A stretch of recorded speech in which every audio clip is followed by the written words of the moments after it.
Hi, I'm Brother D. Welcome to my new show, The Starting Five, on the newly launched SC Media Christian Network. I'm excited about today's show. I have some good content that I like to share with you guys and some laughs. You know, I'm a guy who loves to laugh. That's just how I am. That's how I'm wired. I love a good joke, but I also love sports. And I'm passionate about sports. And I'm passionate about the Lord. So I like to just share all three of those things with you, if I can. So I hope you guys just sit back, relax, enjoy this podcast. And let's see if we can have a little fun today. So I got about 5 topics today on today's show that I'd like to share with you guys. And I think you'll enjoy them. The varying range of content. But all in all, there's some topics that I think worth sharing and talking about today. Hope you enjoy this. Hope you enjoy what I have for you today. And we're going to put together a few things. And we're just going to go from there. And you're going to sit back and relax. Before I get started, though, I always like to share an inspirational verse. Just something to keep your spirits up high. And just remember that before we do anything, we got to always keep God first. So, share this little quick verse with you guys, and then we're going to get started with the podcast. Taste and see that the Lord is good. Blessed is the one who takes refuge in him. Psalms chapter 34, verse 8. Amen. All right, without further ado, let's get started with the podcast. All right, on today's show, like I said, I got 5 topics we're going to be talking about today. First topic, we're going to talk about some fallout in the NBA. And then secondly, we're going to talk about the anniversary of Kobe's last game, the 60-point game, his final game. And third, today, I'd like to get into some poor decision-making that's taking place in the NFL. I know, poor decision-making, NFL, that could be anything. You're absolutely right. That's a whole podcast in itself.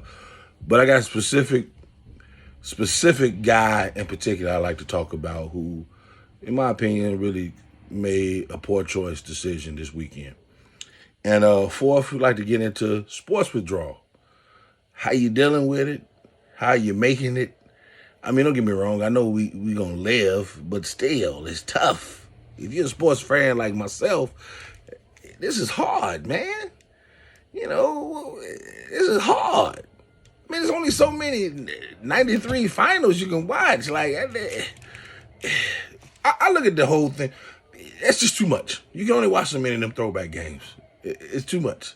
Like, all right, I know the Bulls won. Yes, I lived it. I still love it. But I need something new. All right? And lastly, we're just going to talk about some family bonding, man. Just how you've been doing things and how I've been trying to do things since we've been going through this coronavirus situation. And that's pretty much it. That sums up what we're going to try to get into. So let's get into it, man. Let's get into these topics. First and foremost, let's talk about NBA fallout. And what I specifically like to address is the situation in Utah with Rudy Gobert and Donovan Mitchell. And the thing I know about that situation is if you don't really know the history of it, give you a little backdrop. So obviously, a month ago when everything was what we called the normal, before the coronavirus just took over Earth, Rudy Gobert sort of had a cavalier approach to the whole situation. If you recall, there was the scene at the media press conference where he was sort of touching on everybody's equipment and putting his hands all over the microphones, and he was just sort of giving a real immature. He was really just demonstrating immature behavior, on his behalf, and he just had a cavalier approach to the whole situation. And it really wasn't something that he should have been doing, but Rudy wasn't alone. I mean, unfortunately, there was a lot of other Americans who was taking the same approach. But you're a 7-foot basketball player. It's going to stand out more than the average American. And unfortunately, Rudy had contracted the coronavirus. He was infected with the coronavirus. And we later come to find out that his teammate, Donovan Mitchell, had contracted the coronavirus. And unfortunately, because they both had the virus, the natural assumption was It was because of Rudy's immature play, because he had been known to be in the locker room, jumping up and down on guys and acting like this wasn't no big deal. So basically what came out of that is there was some level of a fallout or beef or whatever people like term you like to use between the two guys. And the thing of it is that I have understanding and compassion for both sides in this situation. And I truly do, because I look at one hand, I understand Rudy. I actually see Rudy's side, because Rudy, he's a 27-year-old young man, and I get it. And you should say he's an adult. But there's a lot of people. I'm watching people around me every day. They still dapping people up. They still hugging. They still squeezing folks. They still acting like there's nothing out here. Like, Corona is real. And I'm watching people right now, as we are in stay at home, an emergency state, and all of this. People are still having that same cavalier approach. So I don't excuse Rudy. I'm not excusing Rudy's behavior, but I'm not going to crucify the young man as well. And so how I just see it is it's a teachable moment, man. But I get Donovan feeling a way about it as well. Hey, man, you black dude. Hey, that ain't really one you can say to my bad on. You step on my shoes. All right, bro. My bad. I ain't mean to do that, dog. You might have grabbed my keys by mistake. Man, you gave me a virus, dog. Hey, bro, I feel a way. Now, we're not going to talk about nobody coming to fisticuffs or nothing like that. But I understand Donovan Mitchell as well. Hey, man, you got me with the virus, dog. Like, you play too much, Rudy. I'm going to need you to chill out, So I get that. I get Donovan. I get his side. I get Rudy's side. What I just like to see is that they can find a way to get somebody to mediate the situation, because I feel like I'd hate to see them go separate ways. I feel like that's a good young team on the come up. They added a nice piece over the offseason in Bogdanovich. And, they just starting to find their way before this thing fell apart, and starting to play some really good basketball. They got a nice, good nucleus together, and they added Mike Conley over the offseason. So, I just would like to really see them be able to salvage that situation, man. Most importantly, I pray for them brothers. I'm rooting for them, and I want nothing but the best for them guys. But I tell everybody, let's give Rudy a little bit of break. There's a lot of folks making boneheads. We got family members. We don't want to say their names, but they ain't being the most wisest. I heard a brother the other day grilling, talking about the saying something that I knew I was going to hear somebody that looked like me say one day. The smoke could kill all that corona. Barbecue smoke will take corona right out. Really, dog? Who told you that? Who told you that? So, but that's all for that. We're going to get on to the next topic. So, second thing I'd like to talk about today was remembering Kobe's last game. It was the anniversary the other day of Kobe's last game, and did get a chance to see the replay of the game, but I still remember it just like yesterday. And if you're a hoop fan like I am, you remember that night. And it was actually against the Jazz. It's oddly that we were just talking about the Jazz in the first topic, but that game was against the Utah Jazz. And Kobe was amazing that night. He started off actually terrible. And if you remember that season, the 2016 season, Kobe was terrible. It was a period in the season that year where you was like, Kobe, you wanted Kobe to just like walk away, throw the towel. If you're a Rocky, throw the towel. Like, you go to somebody to just throw the towel on him, because he was looking bad. The legs had betrayed him. This was a tough season. He was playing with some guys. God bless him. But them brothers might be better better bankers than they are basketball players. Some of them guy brothers he was playing with that 2016 season. So I remember it, man. And, unfortunately, we all still coming off of the tragic passing of Kobe, and his daughter Gianni, Gigi, and it just was one of those things where you just had that one last memory of Kobe as a ball player. And it was vintage Kobe. It was everything Kobe Bryant. And I'm a guy who hasn't always been the biggest Kobe Bryant fan, but that game was everything you ever knew and thought about a Kobe Bryant. If you said, Kobe Bryant, what kind of last game would Kobe Bryant have? That game was what you would expect for a Kobe Bryant game. That was everything you'd expect. 50 shots, 60 points. Yeah, everything.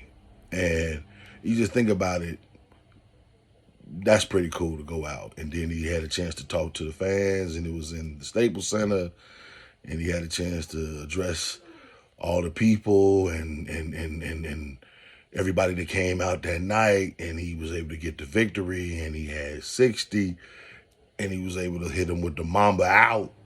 Hey, outside of Mike Jordan shooting over Byron Russell, like, it don't get much sweeter than that. Like, I mean, man, technically, I know all us Chicago Bulls fans, me included, we like to believe that was the last shot. But there was these Wizard years. We don't talk about them. Wizard years was like it was like your granddaddy not saved years. Like, nobody talk about them in the family.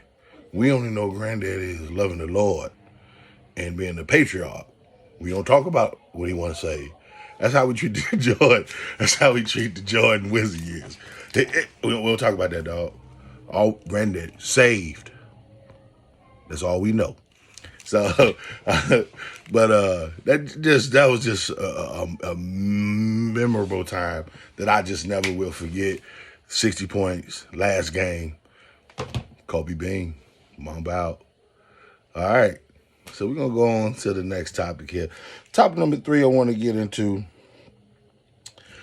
poor decision making in the NFL. And this one here, if you watch ESPN, sometimes First Take, I watch all the shows, because I just enjoy some of the back and forth, and I actually enjoy some of the foolishness. I must admit, it's a guilty pleasure. Stephen A. Smith is big or notorious for taking shots at the Cowboys, always saying what will go wrong or what can go wrong will go wrong. I don't necessarily believe that, because I feel like that's a self-fulfilling prophecy, because it's like if they don't never win, it's always going to be able to say that, oh, see, I was right. So I don't necessarily believe that, but I do feel like they just consistently make terrible decisions. Like, terrible decisions. It's almost like here we are in tax time, and we're going through a tough time and a crisis. And it's that cousin who might get their return and get the type of money that'll catch them up, and they can pay their rent or pay their mortgage and allow them to get a little breathing room. But no, I'm going to go buy a new stereo system for my truck. That's the Cowboys. Like, that's the Cowboys. I'm going to go buy these Jordans that I don't need. I feel like the Cowboys. You had just got the money. You got your tax return. You finally able to get ahead a little bit, get caught up, get your credit back right, or at least attempt to put yourself in. But no, I'm going to go to the boat, because I think I can turn this into a lot more. Just bad decisions. So, and the most recent one is my good brother, Dak Prescott. Dak, I love you, dog. I think you're doing a heck of a job. I'm one who rooting for you to get your new contract. I'm hoping that can happen for you. I really want that to happen. I believe in you, Dak, and I don't know what else to tell you. But having a party, Dak, during the Corona time, come on, Dak. Dak, a party? TMZ saw you.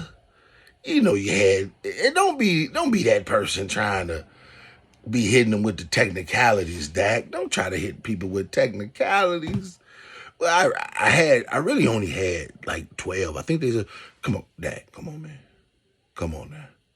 You don't do that, Dad. It's Corona time. We ain't having church right now, Dad. Well, we having church, Dad, but we can't even go to the sanctuary, Dad. This is serious.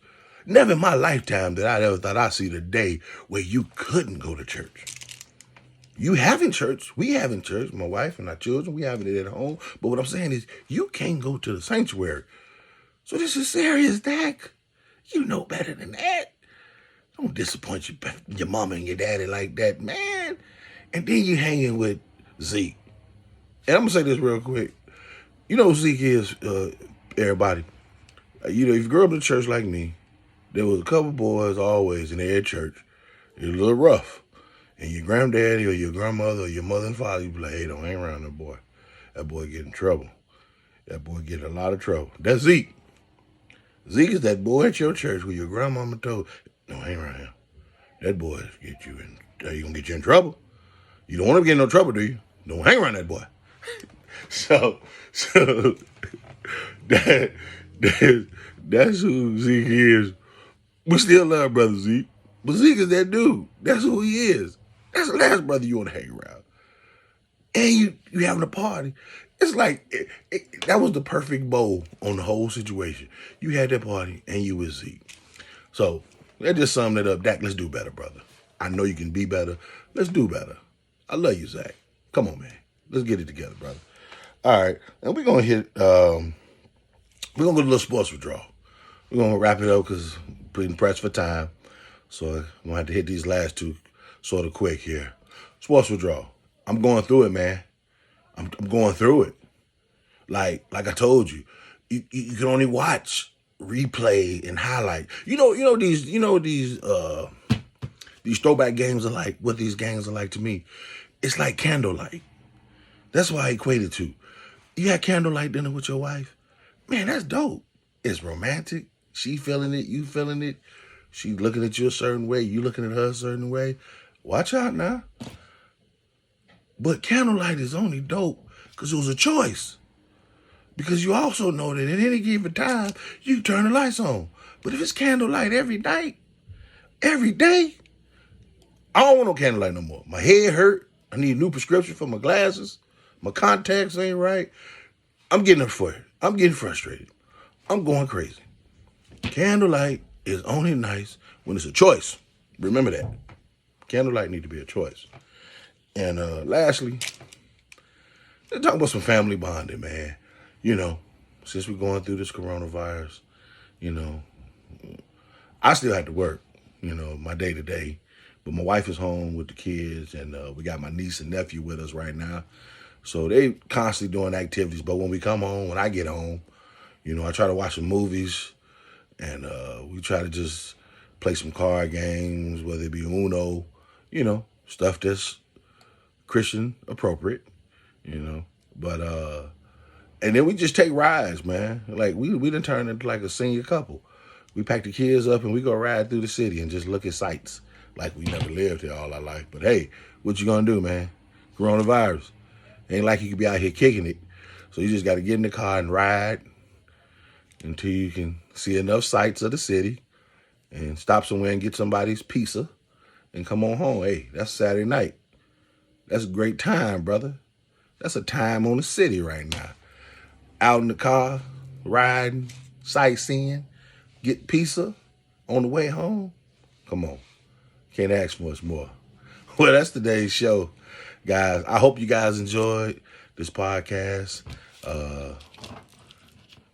I like to keep bringing you great content, So I hope you enjoy me and you stick along and stay with this new network, because we plan to bring some great things. We like to do some amazing things. And I just thankful for the opportunity to be able to share with you guys. And before I go, though, I like to always leave you with a verse. We start with a verse, we're going to leave with a verse. So, for I know the plans I have for you, declares the Lord. Plans to prosper you and not to harm you. Plans to give you hope and a future. And I just ask that you guys stay blessed, stay encouraged. That's Jeremiah chapter 29, verse 11. God bless you. Till next time.